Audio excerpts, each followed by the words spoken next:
Yeah, thinking about living at 66 Upper Green with Mum's mum and dad. I'm not really sure we actually lived there. Thinking about it, we've possibly spent a lot of time there, you know, as kids. But I know we were there lots of times and long times. So I don't know. As I say, I don't know whether we actually slept there. Thinking about it, but just.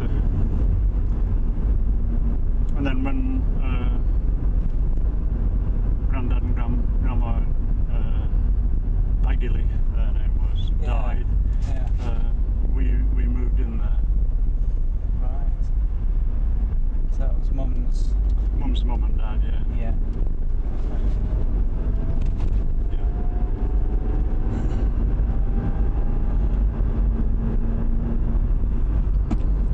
Mum's mum and dad.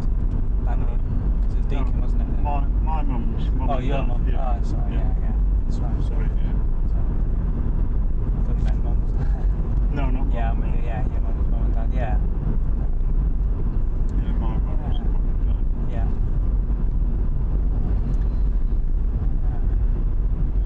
We went to the roundabout at the bottom and turn off there. Yeah. Right. We could get it through there, I'm not sure which way to go. That's fine. So you moved homes quite a few times, and it seems all you moved homes a few times. We lived in Foden Street that I remember originally. I remember living there, and then we moved to 66 Upper Green. Right. And we lived there up until we got married, Right. which was 1950. And then we moved, Mum and family had moved back to Upper Green during that period as well, so we were all living again in Upper Green but in a different place. Right. When we were children, I lived at 66 and Mum lived at 52 Right. Upper Green, which were just similar sort of houses, terrace type houses. Yeah. And then when Mum and family came back to Upper Green from their jaunts around Buckmaster and Hill Street, Yeah. John's dad bought this property that had got buildings attached to it, like those bird aviaries and that sort of thing, which were ideal for his turkeys. Yeah. That was the theory behind that. Right. And that was 28A, which is quite a bit further down, but we still lived in the same street. So when we were married from there really, and then we lived in Liverpool Road with this little deaf lady. And how did you know her? Was she at the core? she was at the core, yes. We've known her for many, many years. And I think we hadn't been there very long when Mum was pregnant, so every day Mum used to go around to her own mum, which was only around the back sort of thing, not very far away, and suggested that it'd be better if we moved in there while the baby was imminent, because you know, you never know what was going to happen in those days. Usually a midwife, and that was all you had. Right. But eventually so we moved back into 38A, 28A, whatever it was. And, and we stayed there then until we moved to Coventry. Right. We didn't move anywhere else. But if it hadn't been for Joan's mum, we wouldn't have gone to Coventry, because I saw this advert for I think we've gone the wrong way. Kingsway West. I wouldn't think we wanted.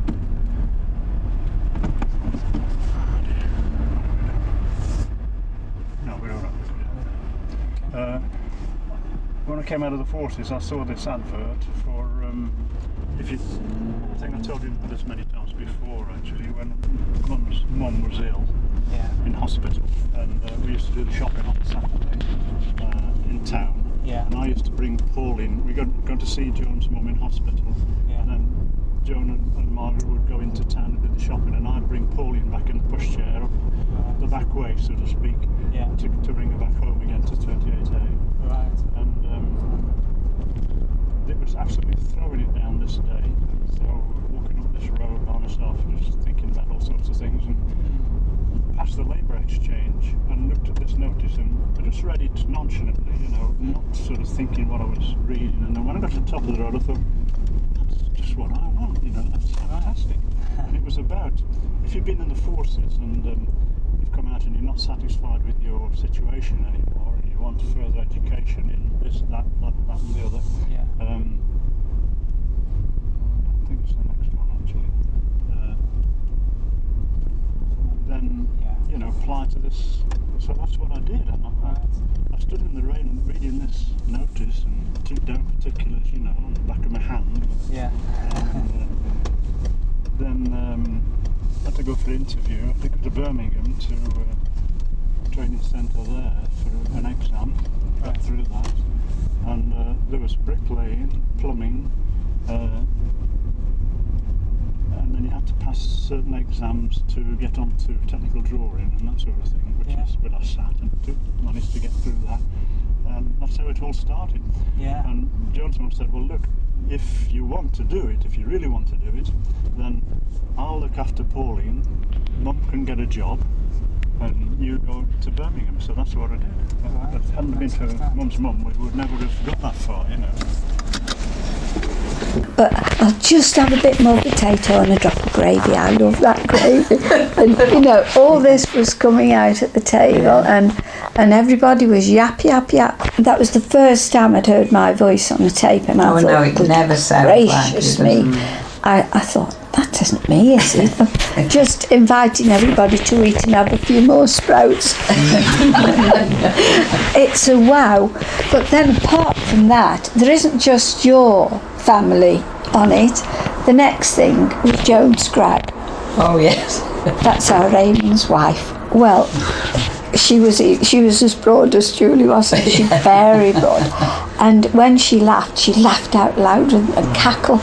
And she laughed at the end of everything she said, didn't she? Even our Raymond laughed at Joan laughing. Yeah. And he was married to her, And, oh dear, it's so entertaining. Yeah. It really is entertaining. And when Ken came in the kitchen one day, I got it on that thing. And he came in the kitchen, he says, what on earth is this? I said, this is you. You've done this. He says, why? What have I done? So I said, do you remember that year when you bought yourself a new toy and you put a tape in and batteries and you hid it so that nobody else knew, only you? And, oh yes, and also with Joan and Raymond was my dad. Yes, that's right. Yeah. And then Joan says, hey, somebody's coming here. In Hexworthy this was. And she says, somebody's coming here. Oh, it's our Shirley. Oh, dear. Are you too hot, Ken? And she'd been on duty, Shirley had, on the day. Jean, you have to sit still, you've got the camera on you. Sorry. You will have my bottom on it now. Oh, you won't hear them talking now. I will with the mic. Is it still on this? Yes, it is, yes. You keep going. What else shall I tell you? What else shall we tell you? What else can we talk? Yeah, and Shirley came in, and so they were asking her what duty she was on and all that sort of thing, and then my dad says, I'll have a look at my eye. He says, I've got a poke or something, Anna. So she says, yes, you have got some information there. It's a wow, really, you've got to listen. But if you know the voices, you probably wouldn't find it funny at all. But I could put it on for you sometime if you sit still long enough to hear it. But so a poke, what's a poke? well, it's a sty on the eye, but years ago they used to call it a poke, didn't they, Jim? Yeah. And you had to... Locally, anyway. Yes, well, probably locally, yeah. But I've laughed for ages at that film, I really have, but it wasn't funny at the time when I used... Yeah. Oh, I do want you to hear it, Martin, actually, because you were on it and you were very vocal. Really? Wasn't it, Ken? I said, I never remember our Martin being so vocal. And then one of the days, I don't know whether it was you or whether it was when my dad was there, and now Martin went, he'd got a terrible cough I know that he David couldn't used stop. to have- he used to sound like a dog. I was that fed up I sent him to school. I sent him back. Said they couldn't put up with him. And he was coughing in the meeting once, you know, it sounded terrible. Yes, And I was in the songsters and I was there. And he couldn't stop but coughing. you can't but I- stop. I mean, you our found Martin it all. yeah, and then our Martin would say, Mum, can I have something or other? And you could tell he was choked with tonsillitis, you know. Well, that's how David. And then he'd say, Dad, and I said, I never realised how Martin was such a little nuisance. I always thought he was a perfect child. Nobody's perfect. I said, I must just set that up one day for when he comes and let him hear all the conversation and the barking. Oh, it was so bad. Yes. And who was it? I was Shirley, and she says, Mum, you were quite hard and sharp everywhere. So I said, really? It's just I'm so organised, you know. Joan was asking me about how I'd cook something, and I'll just do this and just do this and that and t'other. Oh dear. Auntie Jim wouldn't have electricity put in. She says, oh, I don't trust in that. I'd rather have my gas. The mantles were so, they were like lace, weren't they? Oh, yeah. And I used to have to go and fetch them from across the... I know, came in little boxes. And I hardly dare carry it because you touch it, you know, it'd break. It's sort of disintegrated, you say. Yeah. Well, I had those in the caravan for 4 years. you Terrible see. though to use. Oh, they were. You had to be And of very course, I careful. bring it home, it was alright, then Auntie would put it up, and of course you Yes. could imagine Yeah, what to say. I can. Very polite. Because it was, But she was a lovely lady. She Oh, was she such was, a yeah. really, yeah. That's what many laugh with her, didn't they? And when Ken went in the forces and you went up to, I used to go up to his mum, and on the table was a great big map of the world, and she was, wherever he went, she was tracing him, you know, this is where he's had to go all the way here, looking and this way, and yeah. And when he was young, you know, and used to go in there, she used to take him to the pictures, and she'd let him have a little drink of, you know what, doesn't she? There's a brother used to go across the green tavern and he used to have it in a little jug with the black and white Scotty dogs on this jug. And he used to bring the drink, I don't know how much there was in there, only a small jug, wasn't it? He used to bring the one over and because she used to get him And a bag of crisps in his pocket, Yeah. he'd put his hand in, and if we were there, he'd say, oh, you can go in the other pocket. He got some in every pocket. He never went till 9:30 at night, and the pub closed at 10. Yes, that's So right. he just went for the last half hour, you know. But that was his company, wasn't nightly he? jaunt, wasn't he? And he didn't live all that far away. No, Prospect Terrace, what we're That's talking right, about where- before. Absolutely, yes. And I always remember Auntie when we had her on the green when she fell Yes. because she had pneumonia after, Yes. didn't she? And then she couldn't get upstairs, so I had the bed down. I always had somebody in bed. Yeah. And David was about, 15 months old, and of course he was pottering and I thought he was good, you know, Auntie was in bed. Used to take her this, every morning, because she had heart trouble, she'd have just a spoonful of brandy in the tea. So of course she gave David some one morning. I thought this was great. I didn't notice. Smacking his lips. And he thought it was great, you know. So Auntie says to me, look at him, the little... I said, well, you've given it him. So she says, watch him now. So she had another cup, but nothing in it. She only had it in the first cup. So of course the first morning she said to me, you come and have a drink of, he used to call it Nina's tea. Yeah. And when he tasted it, then he knew there was nothing he didn't want anymore. He only had it out of the first cup. She was good soul. Well, she was. She'd do anything for anybody, wouldn't Yeah, she? she As well, was, although yeah. she wasn't well herself. And she was always very, very thin. She was like a beanpole, wasn't she? Yeah, her husband, he actually died in the First World War, didn't Yes. he? Gas, wasn't Gassed he it? was, yeah. So she was a widow for many, many years. Yeah. But you did have to laugh at her because she was so. Oh, she was more mannish in her ideas, and that really Yeah. wasn't she. She didn't look at all like a man, but. No, but she was sort of interested. Yeah. She was real buddies with Ken. He loved Auntie, didn't you, really? Because she took him out and he could talk to her about anything, you know, and she talked to him as well.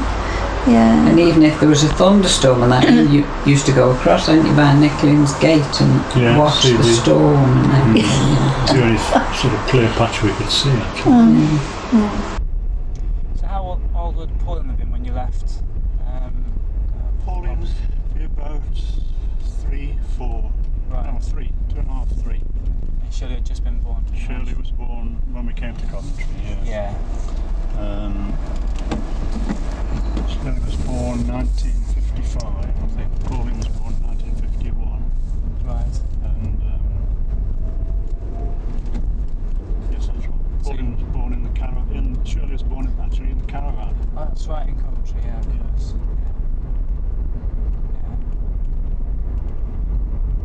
And we went to the Corps almost straight away, but we could only go in the afternoon and or evening, depending on how much money we got for bus fare. You know, and we hadn't got too much money to throw around. No. But the buses didn't start running from up there till 1 o'clock, so we had no way we could get down to the hall in the morning. No. But we used to go in the afternoon and in the evening. I'd say sometimes when we got a bit more flush, we'd stay over and have tea there somewhere in Coventry. Right. And then go to the night open air and meet him. And then I was still going to Tech as part of the package that I took on when I'd been to college. Had to go to Tech to get more sort of qualifications, and that was the ideal package, so to speak. And Was Tech in Birmingham or were we taking in Coventry? no, Tech in Coventry, yeah, at the boats there. Right. And I went there for about 10 years actually. Right. And so while I was going to Tech, I couldn't get into the sections at all. I didn't want to be involved in doing that because I just couldn't do it really. I was time-wise. going out on the bus, left home at about 7 in the morning, catch the bus at the top of the road, Yeah. and I went straight from work to Tech because I did overtime to try and get a bit more money, so I didn't come home to tea. Yeah. Went straight to Tech, and it was, so I left about 7 in the morning, and I was getting in at 9:45 at night for 4 nights a week Wow. during the Tech period, you know, which was probably March to September, something like that. Yeah. Kind of term time, was it? Summer That's right, time? yeah, summer term time. And so I couldn't commit to No. band as well. No, that's right. When I got the opportunity, I went to band practice and just sort of listened. But Mum did join the songsters, Right. so she got involved. And Yeah. So that was a good 10 years that you went. it's a good You 10 didn't- years. No, I actually joined the band before. We were there in 1954, and we then got better organised. So I did join the band in 1958. Right. So I was still going to Tech, and I was only doing 3 nights a week then, which I could handle after 4 nights. Yeah, seems better, yeah. God. It's a lot though, isn't it? Yeah. Yeah, a lot of studies. But we had a lot of boffins where I worked, and I was working on missiles at the time, and a lot of technical engineers. And dinner times I was doing my homework, and I was really struggling, you know. And this one particular guy would come round and he'd say, "How you doing, Ken?" I said, "Oh, I'm getting there." So I said, "What's the problem?" So, "Oh well, you can do this, that, and the other, or you can do that, or maybe you could do it this way." Yeah. And he'd done it before, you know. Explain it. Wow. That's the sort of atmosphere I was living in. Right. So that was a helpful thing. It I was a like big to have. help. Yeah. Mm. Yeah. Oh, very good.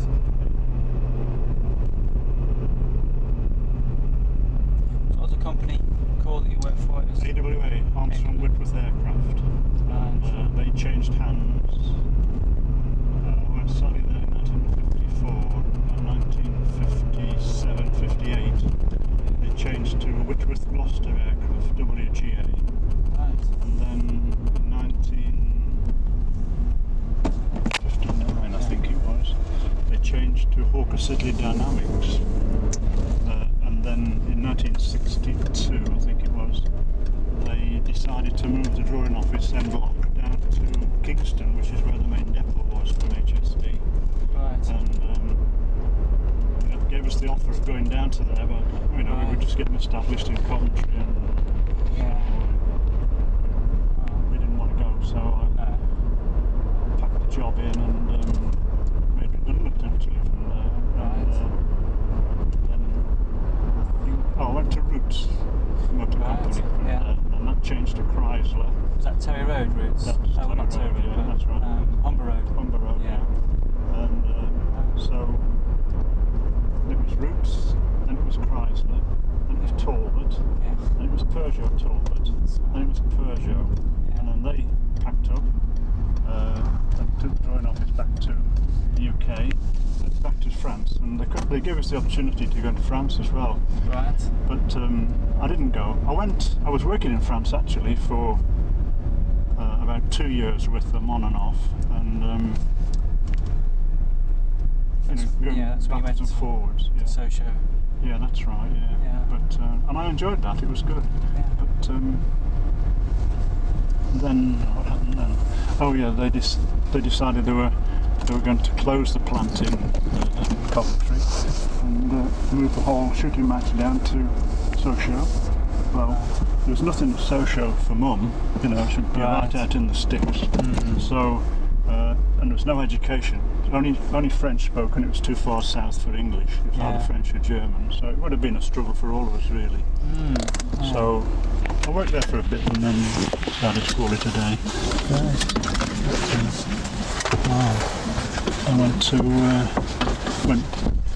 of jobbing from there, as they call it. Yeah, Contract work. So we went to Sweden. Went to Sweden. Yeah. Steam and all that.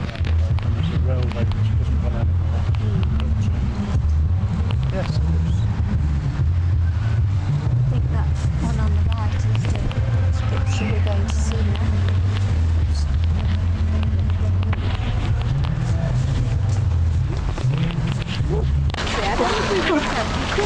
You know, when we were young, we were just there, and I mean,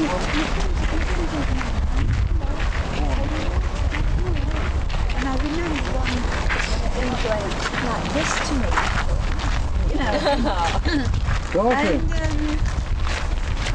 With some signet. and I was sure he was sweet.